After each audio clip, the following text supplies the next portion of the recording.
ស្ដីខ្មែរប្រុសស្រីពីដែនដីឡដែលកំណត់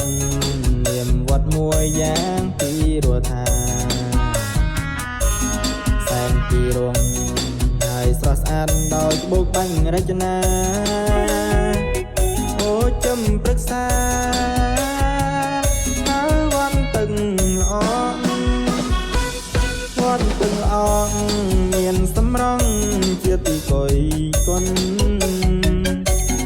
ពេលសៃយន្តកនសោភាជាប់ពេញនេត្រាស្នាដៃល្អសែនអស្ចារ្យប្រសើរថ្លៃថ្លាជាប់ក្នុងអរ៉ាកូនខ្មែរយើងអើយអោទឹកល្អទេសភាពស្រស់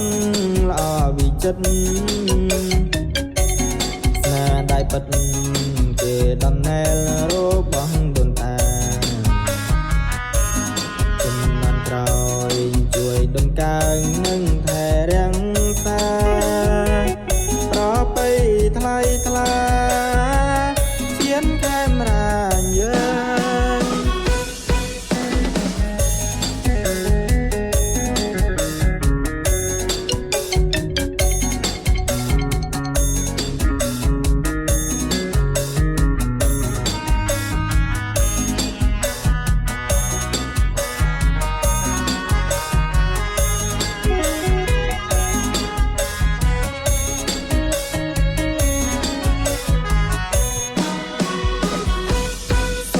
ស្ដី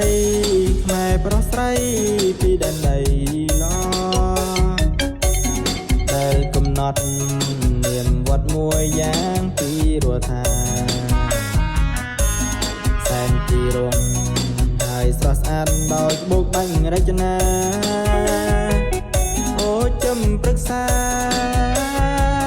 ហើយវត្តទឹកល្អវត្តទឹកល្អមានសម្រងជាទីកុយកុន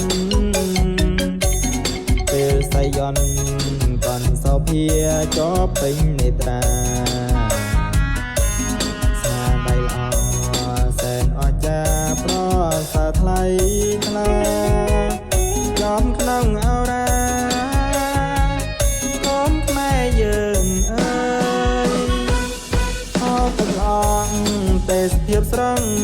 ល្អវិចិត្រស្នាដៃពិតគេដំណែលរបស់ដូនតាជំនាន់ក្រោយជួយដំកើងនិងថែរក្សា